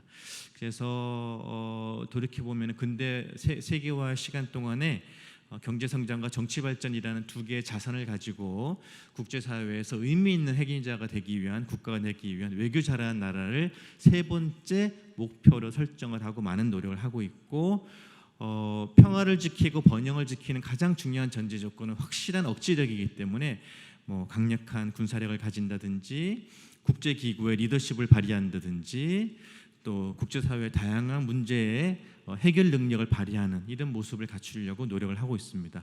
그런데 항상 발목을 잡히는 게 북한 문제이고 분단상이고 특히 북한 문제에 휩싸이다 보니까 미국과 중국 사이에서 밸런싱을 유지하는 게 매우 어려운 그런 상황에 놓여 있습니다. 저는 한국이 처한 그런 문제를 과거에 저먼 퀘스천에 비유를 해서 개인적으로 코리안 퀘스천이라고 부르고 있습니다. 유럽의 다른 국가들에 비해서 독일은 통일이 늦었지요. 1871년도에 통일을 이루는데 통일이 처음 독일이 이룰 때 우리말로 하면 거대한 영토적으로 독일 통일을 이룩하느냐 작은 독일 통일을 이룩하느냐가 유럽 안보에 굉장히 중요한 문제여서 저먼 퀘스천이 부각이 되었고 2차 세계대전 이후에 동서독이 분리되는 과정에서도 저먼 퀘스천은 다시 부각이 되었고 냉전이 종식되고 91년도에 독일이 다시 통일되는 과정에서도 저먼 퀘스천 문제는 유럽과 세계 안보에 굉장히 중요한 문제였습니다. 그랬던 것처럼 미국과 중국이 합의를 하고 미국과 중국이 지지할 수 있는 한반도 통일의 모습이 가능할까?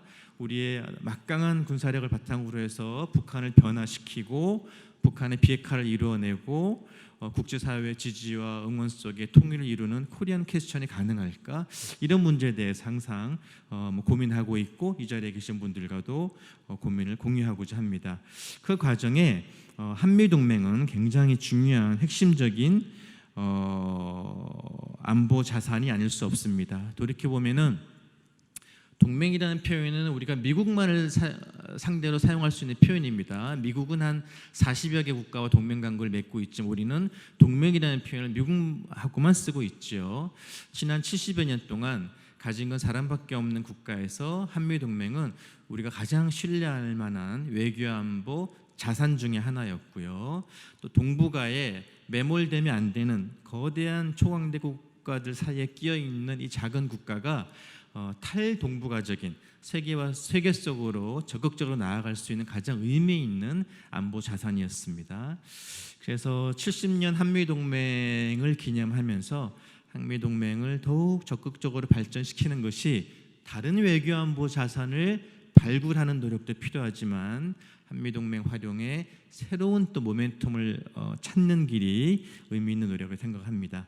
두 가지 정도의 말씀을 드리고 마무리를 짓고자 합니다. 한미동맹의 새로운 방향성으로 하나는 어젠다 오리엔트된 확장이고요. 물론 한미동맹은 한반도 안보라는 최초의 목적을 유지하지만 동시에 지난 4월 워싱턴 선언에서 밝힌 것처럼 우주항공 협력을 포함해서 한미동맹이 다양한 어젠다 개발에 나서야 되고 그 어젠다를 적극적으로 실천하는 그런 모습이 필요하다는 말씀을 드리고요. 또 하나는 한미동맹 전형적인 성공적인 양자동맹 모델이죠. 이 양자동맹 모델이 다자동맹과의 다양한 연계성을 통해서 한국의 국가 위상이 제고되는 기회를 가져야 할 것입니다. 양자동맹과 다자동맹의 연결성을 찾는다는 문제는 이론적으로 조금 복잡한 문제이긴 합니다만은 국민적 동의와 국민들에게 적극적으로 설명을 하면서 한미동맹이 나토 혹은 아시아 인도퍼시픽에 존재하는 다른 미국의 동맹 국가들 간의 적극적인 협력을 통해서 한미동맹의 행위자적 확장성을 가져오는 그런 노력이 필요할 것이라고 생각을 합니다. 제가 시간을 좀 많이 써서 송구하다는 말씀 드리고요. 이상 발표 마치도록 하겠습니다. 감사합니다. 교수님 감사합니다. 수고하셨습니다. 지금 시간이 좀 지체되긴 했습니다만 또 계획된 토의는 안 할 수가 없습니다. 그래서 지금 진행 요원들 빨리 좀 설치 좀 해주셨으면 좋겠습니다. 잠시 자리를 정돈한 후에 세션 1 패널 토의를 시작하겠습니다. We'll take a moment to transition and start the session 1 panel discussion.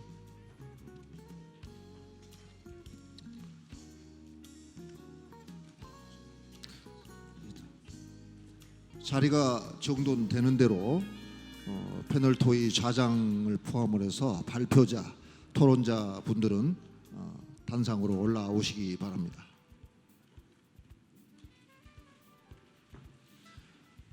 패널 토의는 좌장이신 연세대학교 이정훈 교수님의 사회로 진행하겠습니다. The panel discussion for session 1 will be moderated by Professor Lee Jung-hoon from Yonsei University.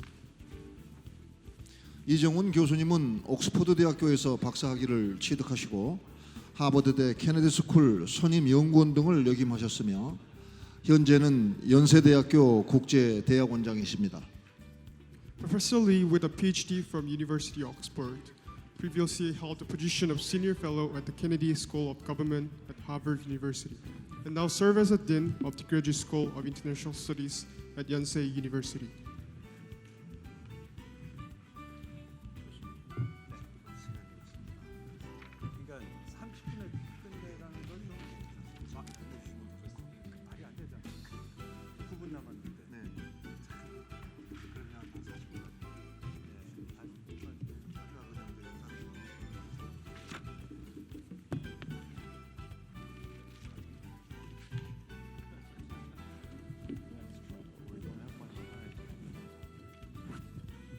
교수님 그럼 마이크를 이정훈 교수님께 넘기겠습니다. We will now hand the microphone over to Professor Lee. 예, 이 첫 세션 이 사회 좌장을 맡은 연세대학교 이정훈 교수입니다. 제가 교수 생활 30년 중 아마 오늘 가장 짧은 사회를 맡게 될 것 같습니다. 원래 12시 30분에 지금 다시 또 부탁을 받았는데요. 그건 불가능할 것 같고 그래서 12시 한 40분 정도까지 양해를 구했습니다. 제 나름 근사한 서문도 좀 준비를 했는데 다 생략을 하겠습니다. 바로 그 패널 소개로 들어가겠습니다. 일찍이 그 세 분의 발표가 있었습니다. 그래서 이 세 분의 발표에 대한 지정 토론자 분들이 있으십니다. 그래서 이 발표하신 분들에 대한 그 소개는 제가 할 필요가 없을 것 같고 일단 이 에버리 골드스틴 교수님에 대한 토론은 김용호 교수가 맡으실 거고 김용호 교수는 간략하게 지금 연세대학교 정치외교학과 교수이시고 또 더 중요한 건 이 항공우주 전략연구원장으로 지금 역임을 하고 계십니다. 그리고 두 번째 그 발표자 터미 피터슨 준장의 토론은 우리 박영준 국방대학교 안보대학원 교수님께서 맡으시고 또 이 박영준 교수님께서는 국가안보문제 연구소장을 역임하고 계십니다. 그리고 마지막으로 우리 박윤희 교수님 그 발표가 있으셨는데 이 박윤희 교수님 발표에 대한 토론, 지정 토론은 윤지원 상명대학교 국가안보학과 교수님께서 맡아주시기로 하셨습니다. 그래서 이 외국 분들이 계시기 때문에 지금부터 제가 그 수월하게 이 토론을 진행하기 위해서 그냥 영어로 하겠습니다. So let me just very briefly say that we're really running out of time. So we do have designated discussants. So I will give them 2-3 minutes each to just make very important key points on the presentations that you've made. And then hopefully we can come back for like 7-8 minutes for more broader discussions.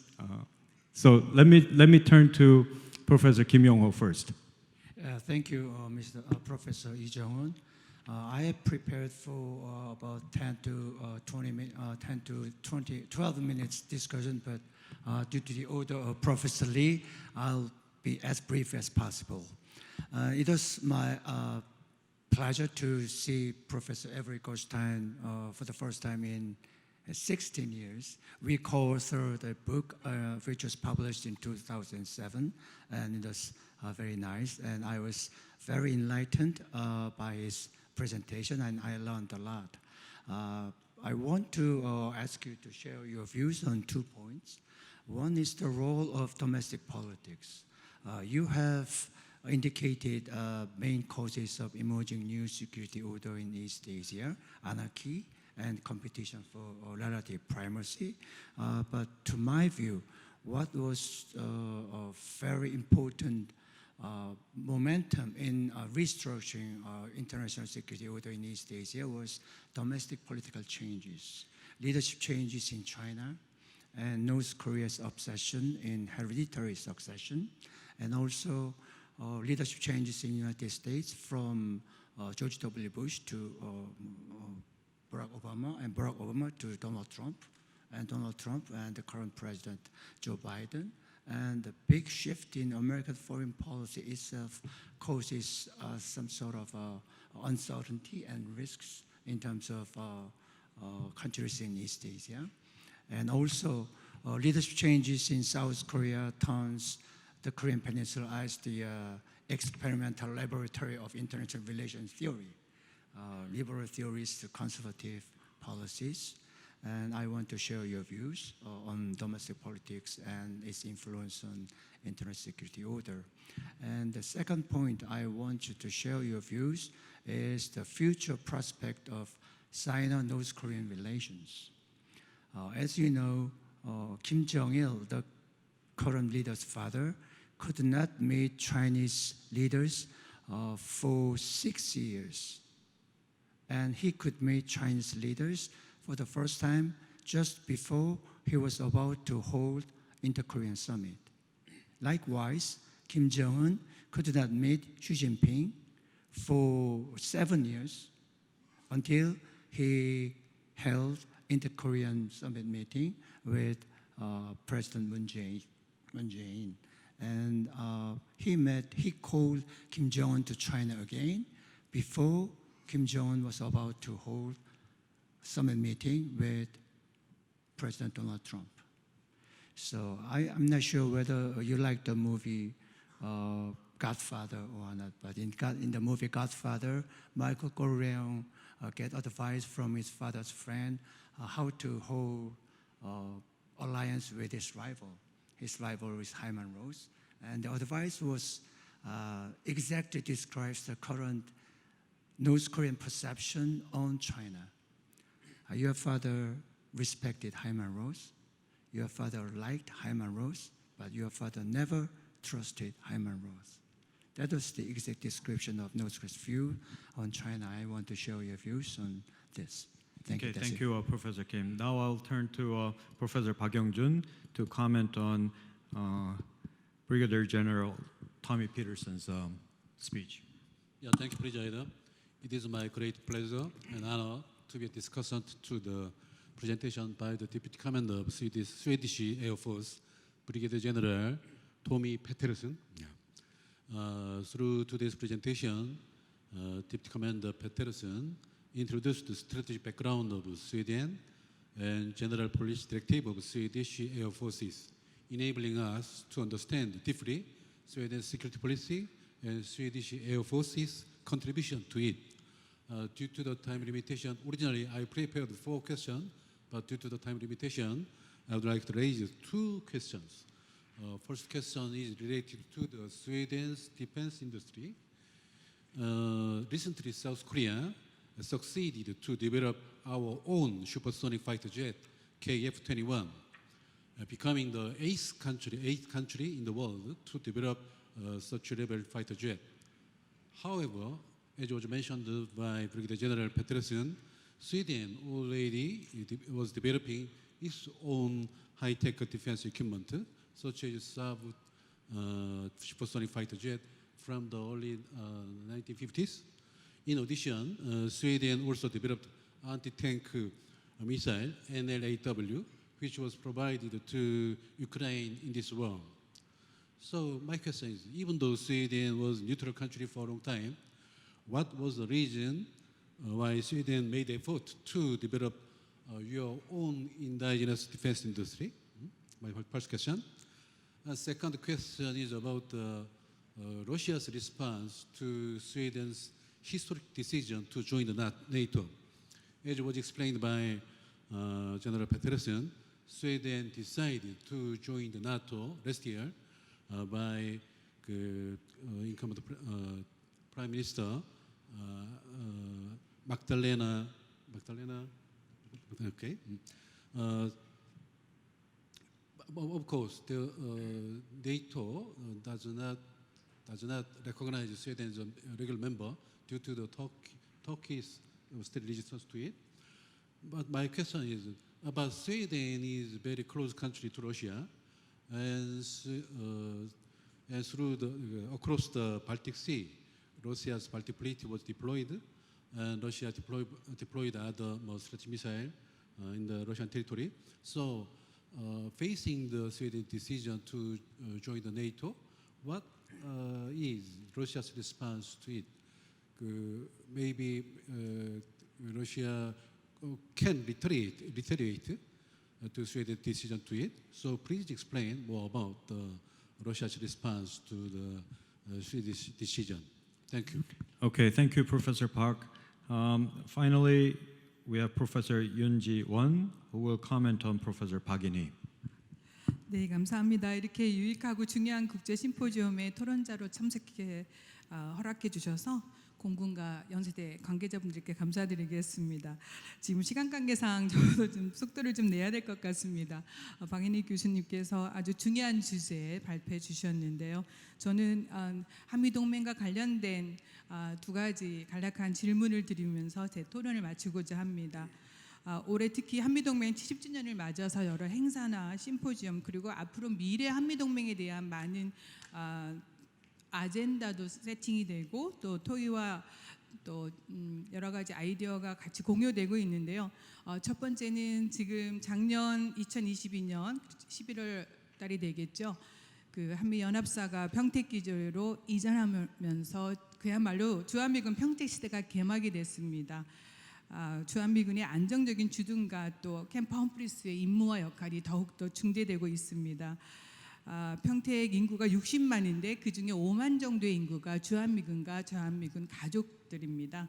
또 인근에 K-55 공군기지도 있는데요. 그래서 제 질문, 첫 번째 질문은 아까 박인희 교수님 발표에서도 나왔지만 앞으로 한미동맹의 가장 중요한 아젠다, 우리 안보의 가장 중심이 되고 있는 한미동맹 평택 기지의 어떤 평택 시대를 개막했는데 주한미군 캠프 험프리스를 어떻게 활용하면 좋을까 좋은 아이디어 주시면 감사드리겠습니다. 두 번째는 한미동맹이 지금 기술동맹으로 확장되고 변화되고 있습니다. 특히 이제 한미 우주동맹이 중요한데요. 박 교수님 발표에서도 워싱턴 선언 말씀해 주셨는데 한미 우주 협력이 우주 동맹 강화의 어떤 새로운 아젠다로 이미 세팅이 됐습니다. 바이든 대통령 함과 또 윤석열 대통령이 한미 정상회담 지난해 이제 5월 그리고 올해 워싱턴 선언에서도 더욱 공고화되어 가고 있습니다. 그리고 잘 알다시피 오산 공군기지에 주한미군 사령부 예하 미 우주군 부대가 창설이 됐습니다. 얼마 전에 있었던 한미 연합 연습 을지 자유방패에서도 이 기간에도 또 미 우주군의 역할 또 국민들에게 굉장히 많은 자부심을 줬는데요.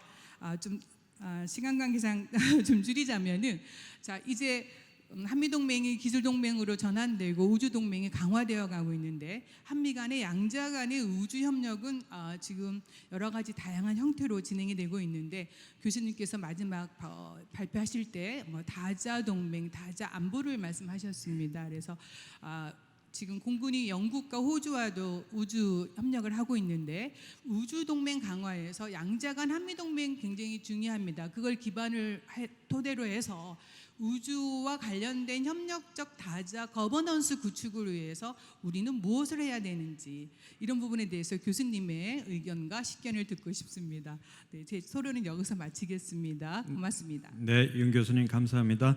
이 토론에 대한 이 발표자들의 답은 역순위로 박윤희 교수님이 먼저 한 2분 정도에 해주시고요. So we'll go. You can respond to the discussants in a reverse order. So we'll go with Professor Park first, and then Brigadier General Peterson, and then finally Professor Goldstein. 네, 좋은 코멘트 감사합니다. Thank you for a excellent comment, Professor Yoon.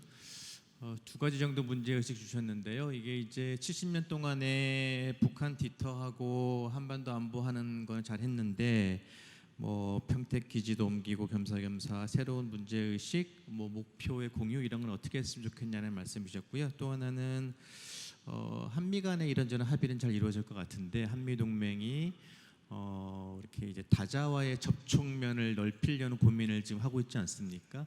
그런 것들이 에어로스페이스 협력 시큐리티 차원에서는 어떻게 이루어질까라는 두 가지 문제 주셨는데요. 동맹은 항상 어떤 형태로든지 간에 이제 이퀴블리엄 포인트가 있죠. 밸런스가 유지하죠.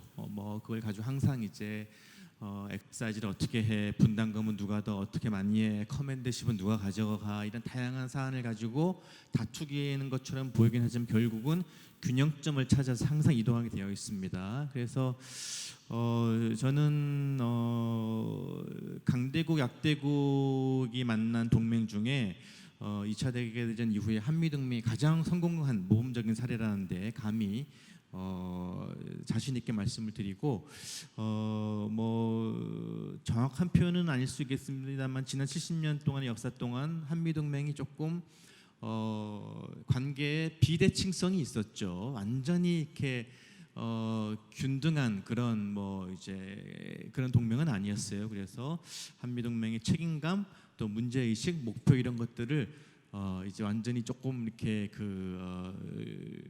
균형점을 조금 찾아서 균등하게 자율성을 찾는 그런 기회가 됐으면 좋겠고요.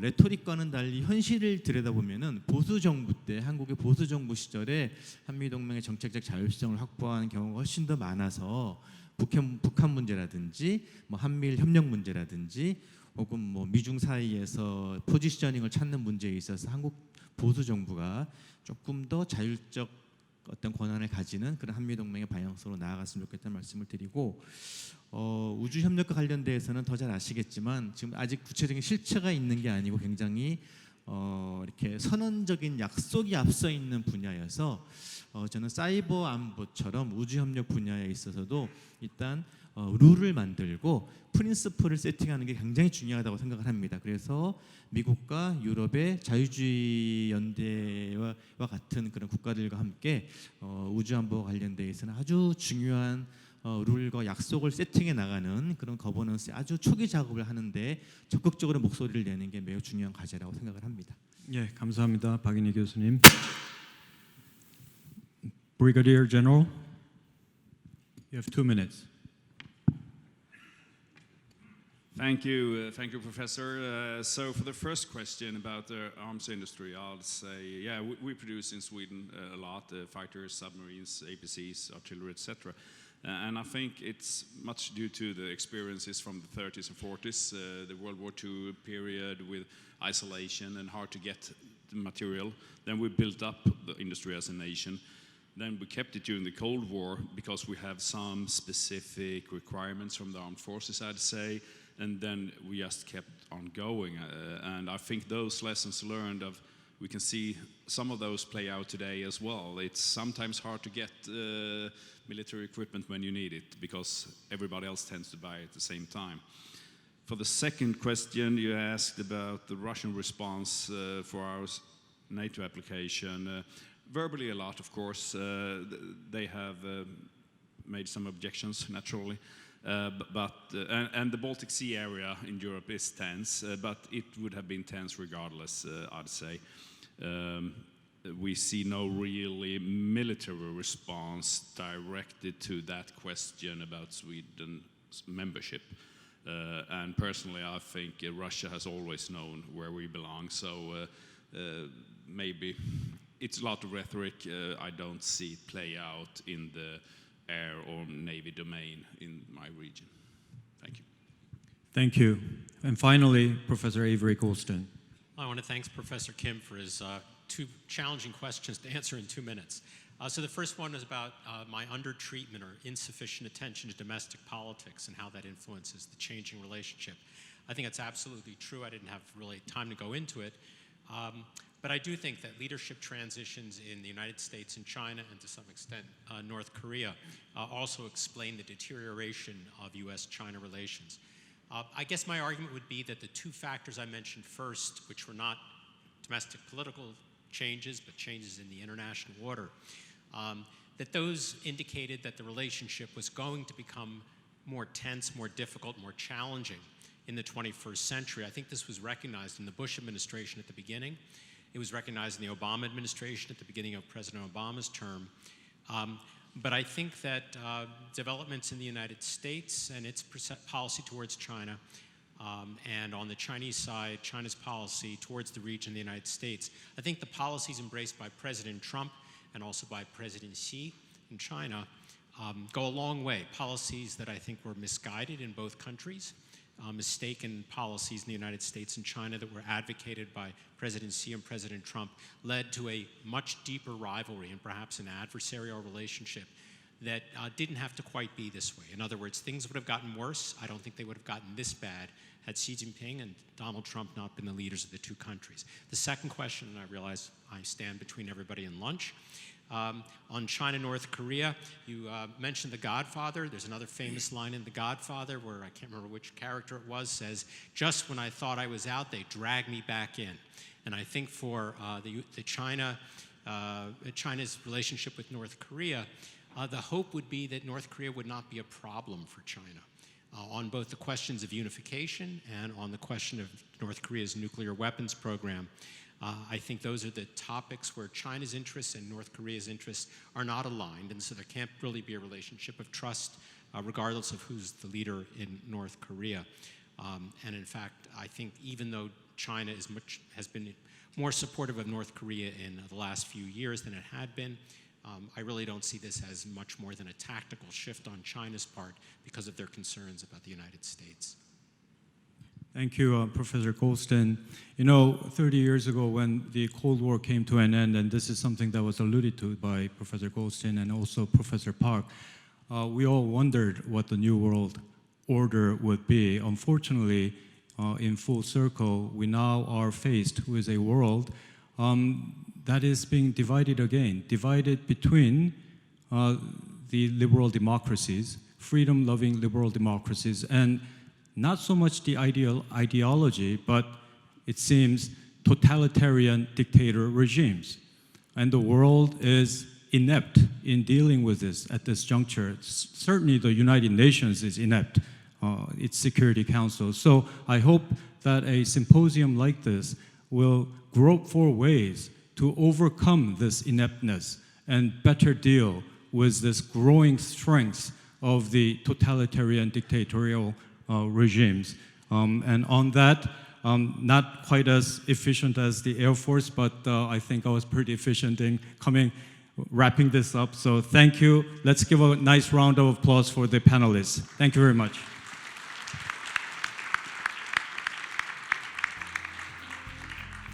세션 1에 수고해 주신 사회자 이정훈 교수님을 비롯한 발표자와 토론자 교수님들 수고하셨습니다. 대한민국의 안보에 대해 보다 객관적이고 구체적인 의견들을 개진해 주신 점에 대해서 대단히 감사드립니다. A massive thank to Professor Lee, our moderator, as well as our presenter and panelists, for the dedicated contribution for session 1. We appreciate the professor for providing us with the objective and specific insights into Korean security in the present and near the future. 이상으로 국제항공우주 심포지엄 세션 1 발표와 토의를 모두 마치겠습니다. That concludes session 1 of the International Aerospace Symposium.